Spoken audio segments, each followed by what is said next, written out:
So we have almost come to the end of the lesson, atomic structure. So we will discuss some of the important facts, more to know facts in this lesson. So we are going to learn a new term called as variable valency. So we know that valency is nothing but the combining capacity of an atom, which is found using electronic configuration, right? Using the valence electrons. And we should also understand that there are certain elements, certain metals called as transition metals, which will exhibit more than one valency. So if a metal or if an atom exhibit more than one valency, then we call that as variable valency. So it is exhibited by certain metals which are called as transition metals, that is D block elements. So I have already discussed this, that the first two columns are S block elements and the one from third column are the P block elements. And the center, which is marked here in orange color, are the D block elements, which is called as transition metals. The elements which are present in them are called transition metals, and in which a few elements, few metals like iron, copper, chromium, manganese will exhibit two different valencies. So now as you see here, copper, it will exhibit two different valencies. Sometimes it will have valency 1 and sometimes it will have valency 2. So if it has a valency 1, we will have the nomenclature. Nomenclature is nothing but naming of the compounds. So when it combines with just one electron, if the combining capacity of copper is just 1, then you will name it as cuprous or copper 1. Suppose if it has sometimes while forming the compounds, sometimes it will have valency 2, that is it will combine with two atoms of other elements.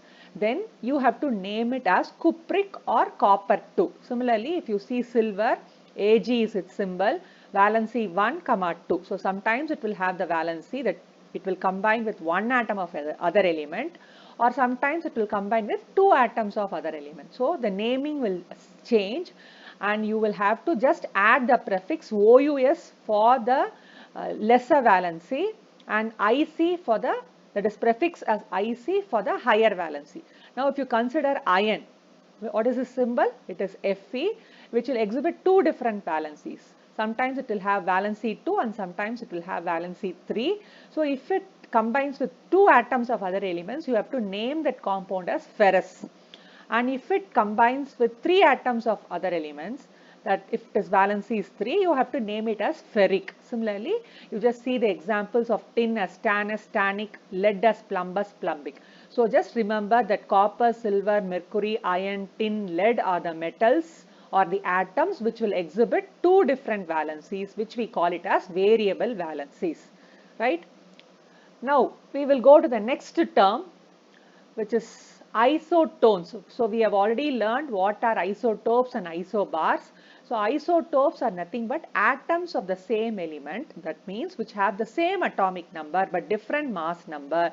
So it is because of the change in the number of neutrons present in them. We have already discussed this, carbon 12, carbon 13, carbon 14, which are the same atoms of carbon but different in mass number, 12, 13, 14. Similarly, isobars, we know that they are different elements but the mass numbers are same. They are different atomic numbers but same mass number. So now we are going to have a definition of isotones, before which you just see the example of phosphorus and sulfur. So we have 31 as a mass number for phosphorus and 15 as atomic number for phosphorus, and sulfur 32 is a mass number and 16 is the atomic number. So if you subtract, what will you get?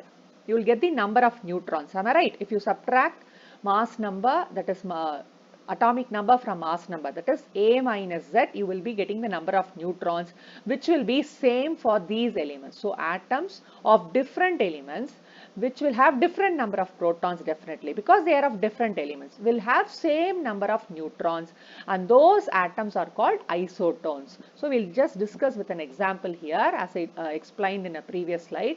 Isotones are atoms with the same number of neutrons but different number of protons. So different number of protons because they are different elements, but they have same number of neutrons. If you see this example of two atoms, phosphorus and sulfur, 31 minus 15 is 16, and again 32 minus 16 is also 16. Am I right? So for these two atoms of different atomic number 15 and 16, they have the same number of neutrons 16, right? So we call these atoms as isotones. So how to remember these three terms with an easy trick? So we know these three terms: isotopes, isotones and isobars. Just remember P in this word isotopes. P means protons, same number of protons, right? So the atomic number will be same, so they are of same atoms. So isotopes are the nothing but atoms of the same element with different mass number. That is, they are different in the number of neutrons. Am I right? Whereas isotones, just see this N which is here, which are nothing but they have same number of neutrons. They are atoms of different elements having the same number of neutrons. And isobars will definitely have same mass numbers, but they are of different atoms. They are atoms of different elements with same mass number. So just remember this P letter here, which means same number of protons but different in mass number. For isotones, same number of neutrons but different atomic number. Here isobars, different atomic number but same mass number, right? So you have to remember the definitions. Now we'll see an example of few more isotones: oxygen, nitrogen, carbon. If you see the number of neutrons, 16 minus 8 will give you the number of neutrons. So it is 8. Again for nitrogen, 15 minus 7, that is mass number minus atomic number will give you the number of neutrons, which is again 8. And for carbon, if you subtract 14 minus 6, you get again a number of neutrons which is equal to 8. So all these atoms are atoms of different elements, but they have the same number of neutrons, so they are called isotones. So we have almost come to the end of the lesson. So revise all the assignments given and prepare well for your next test. All the best. Thank you.